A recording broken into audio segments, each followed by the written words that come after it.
Alright, so in this video over here, I want to go through how to use the calculator, the GDC, to solve very standard questions involving normal distribution. So how we're going to do this is I'm going to give you some time to do it, pause the video. When you're done, come back, and then we'll do the question together. Right? So you can try first in your own methods whatsoever, or maybe your school has taught your method. But if you have no idea how to do it, then you can just watch me do it first, and then you try to attempt the question again yourself to try to recreate the answer. Okay, so first thing is we have a loaf of bread and the mass is in grams.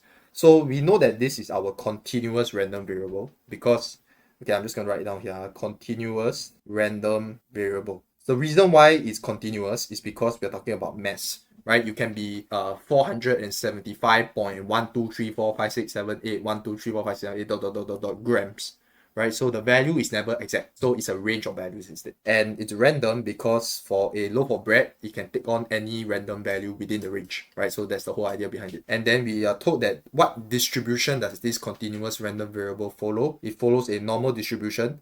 So we know that this is a bell curve, right? Whereby the mean is here and the standard deviation is 20. So we know that x follows a normal distribution over here given by the question, whereby the mean is the symbol and the variance is 20 squared, right? So just take note that this is always the mean and this is always the variance. So the question gives us standard deviation and variance, we know it's standard deviation squared, so we must always square it here. But note that 20, the standard deviation, is the one that we'll key into our calculator. So they say given that px is lesser than 475 and px is bigger than 275, the probability is the same, right? So how do we actually interpret this? I'm just going to draw out the curve for you to see. This is fx, this is x. This is my normal distribution curve, right? Whereby here, the middle value is my mean value. And they say that x is lesser than 475, right? This area here, this whole area here is the probability of x is lesser than 475. And let's say I draw one line down here over here. This is 525. This whole area over here is x is bigger than 525, right? So if these two areas are the same, what can we say about the mean value first? So this one is a very interesting question because you are supposed to derive what the mean value is over here actually. So if we know that these two areas are the same, we can infer something. We can infer that these two values are the same distance away from the middle value, right? We can infer that the middle value is in the middle of 475 and 525 because this area here is the same as this area, which means that this area here has to be the same as this area as well. So therefore, we can infer that the mean value is just 475 plus 525 divided by 2, which turns out to be 500. So now we know that this is actually 500, right? So interesting question. So now we want to find the probability of it being lesser than 475. So to answer the question over here, p x is lesser than 475, we can directly key this into our graphic calculator, right? Our GC. So how we actually key this into our GC, let me just start up my GC here and then I'll drag it over here for you to see. Okay, good. So again, second DRSTR, go down to your normal CDF, enter. So here our upper limit is 475. We don't have a lower limit per se, but we know that it goes on to negative infinity. So here we will go to 475. Our middle value or our mean value is 500. That's what we could infer there, 500. And then our standard deviation is 20, right? Over here, 20. So we're just going to key 20 here. And then over here, we'll paste, enter. And our value here is 0.10564 dot dot dot dot dot, of which you just round it off to 3SF is 10623SF. And that's the answer over here, right? That means that this whole value over here, this area, is 0.10623SF out of 1. Okay, so that's it for this first question over here. Any questions, let me know in the comments below. Otherwise, we'll move on to the next question over here. And feel free to pause this video right now to try it and come back when you are ready. Okay, let's start the second question over here.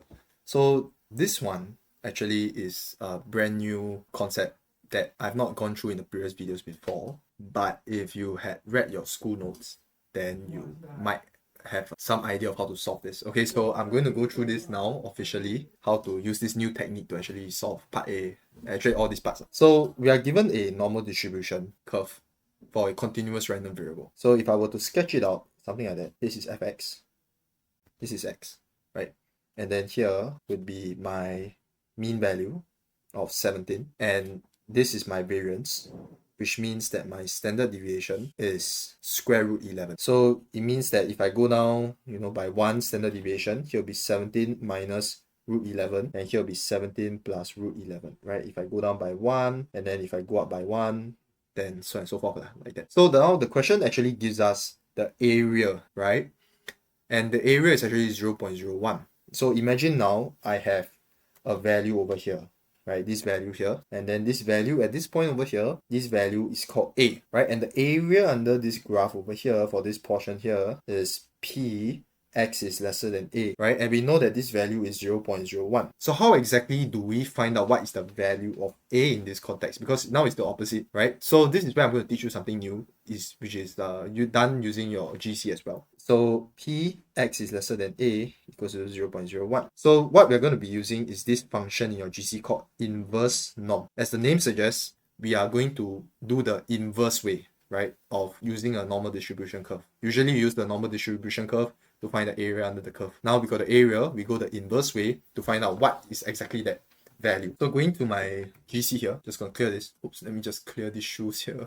Okay, good. Second, DISTR. We're going to go down to inverse norm. So now we have the area, and we know that the area is 0.01. So that's exactly what we're going to keep, 0.01. The mean value in this context is 17. So I'm just going to come back here and key 17. And the standard deviation is square root 11. So now, where is this tail over here? What does this tail here actually represent? So when we say tail, right, I'm just going to zoom in here and write. So this is the curve, and then this is the value. So this is the value that we're trying to find, right? So if, let's say, this part is the part that we're trying to find. If you're trying to find on the left, that means this is the left tail, okay?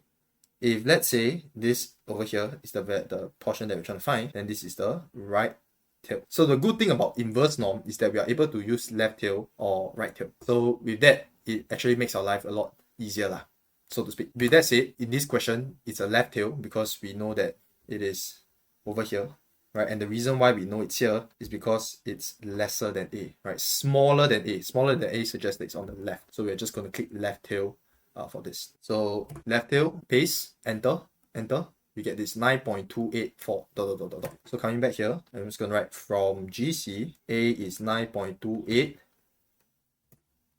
437, which is 9.28 to 3SF, which means that this value over here is actually 9.28 to 3SF. Okay, so that's the answer for the first part. Now for the second part, it's the same concept. Px is bigger than A is 0.3. So since for inverse norm, we are able to use the right tail function, then we don't need to find the complement of it anymore. We can just straight away calculate what's the value. So we're just going to key the area over here as a 0.3, 0.3, and then mean is 17, standard deviation is root 11. Now we're just going to find the right tail, paste, enter, enter.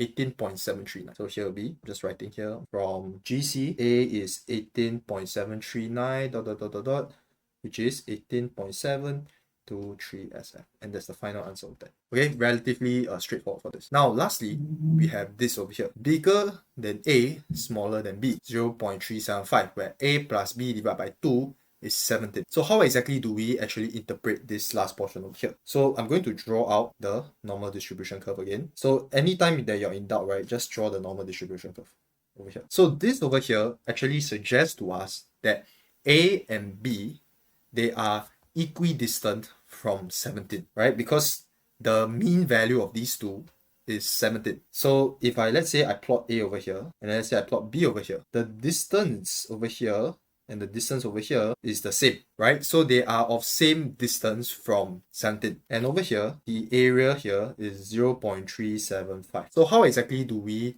calculate what is the value of A and what's the value of B? So for this, you cannot really use your calculator yet, because you need to actually find some values first to plot. And again, the whole idea of this normal distribution curve is the whole area under the curve has a value of 1, which means that this portion here and this portion here and the red color portion, they all add up to 1. So if I take 1 minus 0.375, I will actually end up with a value of 0.625, right? So if the green portion is 0.625, and if the two green portions are the same, which we know that they are the same because the middle line is here, and if this is the middle line, and if these two are the same, that means these two also have to be the same, right? So if we take 0.625, then we divide this by 2, we get a value of 0.3125. So we know that here is 0.3125. In other words, if we just zoom in at this portion here, we get that P x is lesser than a has a value of 0.3125. So from there, we are able to first find out what is a, right? We first find out what's a, and we can inverse norm this one first to find out what's a. So from GC, a equals, then we will just go back to our GC, inverse norm again. So inverse norm, and then our area is now 0.3125. It's a left tail, and then we paste,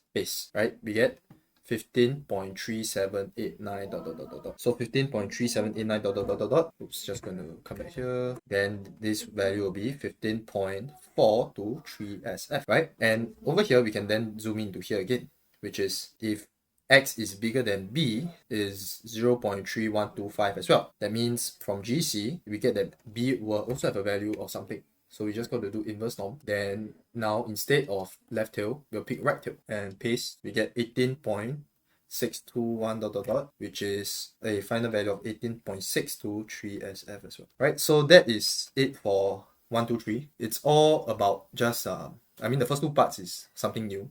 And then the third part is you need to be a little bit more creative to actually derive the answer. Okay, so while GC is there to make your life a lot easier, but majority of the thinking, the way that you approach the question, your algorithm to actually approach the question, it is still down to you to figure things out. Okay, if not, that's it. Let's move on to the last question. And over here, again, feel free to pause this video to read it, absorb the information at hand, and when you're ready, come back, unpause this video, and let's go through the answers for this together. Okay, so this question over here is more or less one of the more typical type of exam questions, right? Where, you know, it's quite a few words and you have to really write out the working properly yourself. So I'm going to explain how to actually tackle this question now. We have marks obtained in an exam, math exam, normally distributed 60 as the mean and standard deviation as 15. Note that this is not variance, this is standard deviation. So we need to first define what is the random variable at hand, right? So I'm just going to write let x be the continuous, you can omit the word continuous, but I'm just going to write it. The continuous random variable that represents the marks obtained in a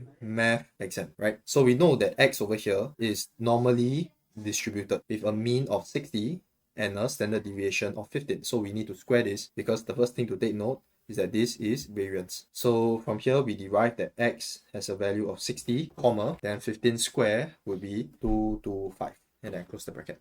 There. So now find the probability that when the mark is doubled, so the mark obtained we know is x, right? So when we double it, it actually becomes 2x. It's higher than 70. So at this point of time, for part I want to stress that x and 2x are two different random variables, right? They are two different random variables, which means that they have different distributions. So that have different normal distributions. Okay, this is something that I really want to stress over here now. So given that they have different normal distributions, it means that we cannot use this whole chunk of distribution here for 2x because 2x has a different kind of distribution. And the way that we find out the distribution for 2x is to manually calculate what is the distribution of 2x. So to calculate, we need to calculate two things. Number one, what is the expectation of 2x? Okay, because you know that the mean value of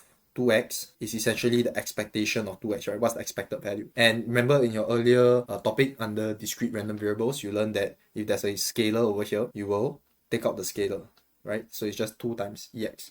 And we know that ex is already 60.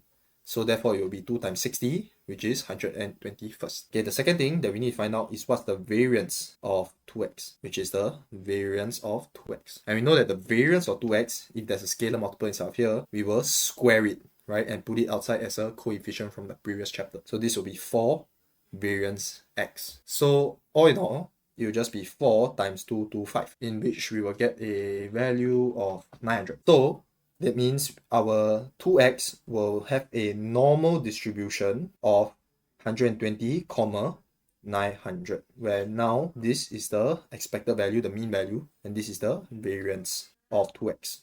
So you can see that this and this are completely different things, right? So we cannot use the distribution of x to find out the value for 2x because they follow different distributions. So now we look at A, right? What is the probability that is higher than 70? Then we will use this distribution to find out the answer. So we want to find out what's the probability of 2x being higher than 70. So remember, normal CDF, you cannot find above, So what you do is that you find lesser, right? You find the complement. So you take 1 minus p, 2x lesser than 70. So now I will go to my GC and calculate it. So I come back to my GC here. I click in second DISTR. Wait, no, let me key the 1 first. 1 minus second DISTR here, CDF, yeah. Then upper limit will be 70, and then my mean value again has a value of 120 and 900, right? So just gonna come back here. This is 120, and then here, this one, square root the variance, which is 900, which essentially is 30. I paste, enter. 0.952209 dot. So I'm just gonna come back here and key 0.952 again, 209. Okay, I'm gonna come back here, dot, in which I will get 0.95223 SF as the final answer. Okay, so this one is really, exam standard question. So now you get to see how these concepts are actually being tested in the context of an exam. Okay, I'm just going to shrink this so I got more space for the rest. Okay, so that's the answer for the first part. Now, for the second part, they say find the probability that the mark obtained is between 45 and 60. So this mark over here is not the 2x mark, but rather it's the x mark, right? So for double I, we will use back the original distribution of x. It is normally distributed with a mean of 60 and a variance of 2 to 5. So now we want to find out what's the probability of x being between 45 and 60 over here, right? Equals to p x is lesser than 60 minus p x is lesser than 45, right? Because remember earlier, as mentioned. So we will now come back to here and click second DISTR. Then we'll go down to normal CDF. Upper limit will therefore be 60, and our mean value is 60, right? And this would be here would be square root of 2 to 5, right? But we know that it's 15 now because the question actually gave us that earlier. Second DISTR here, and then this shall be 45, and paste. Right, so this we get a value of 0.34134 dot, which turns out to be 0.34123 SF. Right, just want to caveat, some things are actually very interesting if you observe it a little bit clearer, right, a little bit more intuitively. This over here is our mean value, right? 60 is the mean value. So this probability over here, actually already we know the value of this whole thing here, right? We already know that this whole value here is 0.5, because anything below the mean value will have a probability of 0.5 because the mean value is right smack in the middle, right? So, it's something very interesting to note about that. Okay, so that's it for this. And lastly, for C. So C says to find to the nearest whole number the least mark for A if at most 15% of the candidates were able to obtain grade A. So now we need to come up with the equation ourselves, right? If at most 15% are able to obtain grade A, right? That means we have a probability of something equals to 0.15, right? 15% at most. And we want to find out what is the least mark for grade A. That means X over here, right? It has to be bigger than or equals to A in that sense, right? Or you can say, actually, there's two ways of thinking about it. X is the mark that you get, and A is the benchmark. So if the least mark of A, if at most 15% were able to obtain the grade, that means X is bigger than A would be 0.15, right?